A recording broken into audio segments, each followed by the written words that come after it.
السلام عليكم البنات، مرحبا بكم معايا في فيديو جديد. كنتمنى انكم كاملين بكم تكونوا بخير وعلى خير وفي احسن الاحوال. اسمحوا لي ما صورت لكمش الحلقه ديال نهار الجمعه حيت كنت عيانه شويه بعيد عليكم. دابا البرد كنضربني البرد شويه. اليوم انا نهضر لكم على هاد الطربوش اللي تقريبا الناس كامله كتسولني عليه، لا الناس اللي كيشوفوني في اليوتيوب لا الناس اللي كيعرفوني ولا حتى النصارى هنايا كيسقسوني عليه. بصراحه الله انا كيجيني هذا ساهل وحتى الثمن ماشي غالي، وانا شريته من المغرب. تقريبا جبت معايا الوانات كاملين من بعد ونوريكم الوانات اللي عندي. اليوم نشارك معكم واحد الطريقه ديال الشال كيجي تقريبا نفس هاد الطريقه هذه. انا قبل كنت كنعملها قبل ما يكونوا هاد الطرابش، ولكن هاد الطرابش هادو يعني ساهلين، سهلوا كلشي. يعني في 10 ثواني كتكوني لابساه، كيسهل عليك كلشي، يعني ساهل. وكيف ما كتعرفوني انا كتعجبني حاجه سهله اللي دغيا تعدل. اليوم نشارك معكم الطريقه كيف ما قلت لكم بالشال، وكيجي تقريبا نفس الطريقه. غنحتاجو قوميطه، واحسن حاجه القوميطه تكون في نفس اللون ديال الشال باش ما تجيش باينه. والشال هاد الشيلان هادو اللي خرجوا مؤخرا هما سخانين ورطب وكيتيريو، اللي زوين فيهم انهم كيلصقوا وما طوالينش بزاف، يعني من السهل انه يتعدل بحال هكا.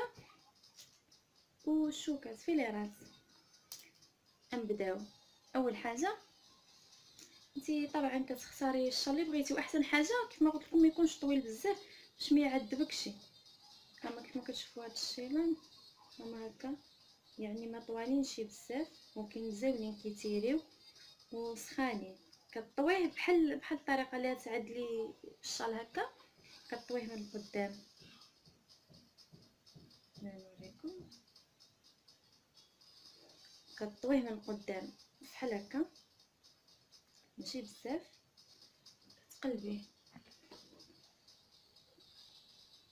تقلبيه هنايا هكا على ظهرك، الجهه اللي مطويه الطاويه كتكون من داخل باش ما كتجيش باينه. طلعي هيدا كتشبري هنا، هاهي الطاويه كيف ما قلت لكم.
عدلته بالشال. كاين اللي ما كيعجبوش الشال، هاد المره نعدلوه بخرقه عاديه.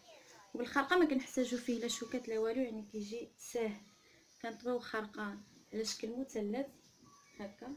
كنتمنى ان يكون كيبان لكم، ما فيهاش شي لا صعوبه لا شي حاجه، بالعكس سهله مره. كيف ما كتشوفوا الخرقه هي مثلثه على شكل مثلث بحال اللي كنعدلو حنا هكا، ولكن هاد المره هادي باش نعدلوها على هاد الشكل ديال هاد الطربوش غنعملوها بالعكس هكا. يعني هاد الريوس الفوق، وهاد هادي اللي كتكون نورمالمون هنا غنعملوها لتحت.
الطريقه هذه حتى هي صراحه في الصيف كتنفع هذه اكثر من الشال، حيت الشال كيكون سخون شويه.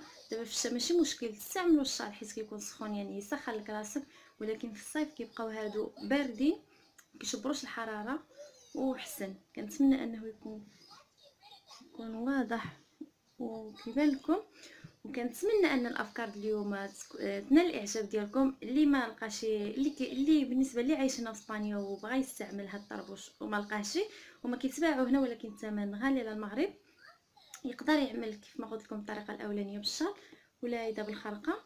كنتمنى انني نكون وضحت لكم وخطوه بخطوه، كنتمنى ان يكون واضح كيفاش عدلته. وشكرا بزاف لكم، وكنتمنى انكم تبقوا اوفياء لي، وانا طبعا نبقى وفيه لكم. وشكرا بزاف لكم، ونهاركم مبروك. نتلاقاو في فيديو جاي. باي باي. شكرا على المشاهدة، ولا تنسوا الاعجاب بالفيديو والاشتراك بالقناة.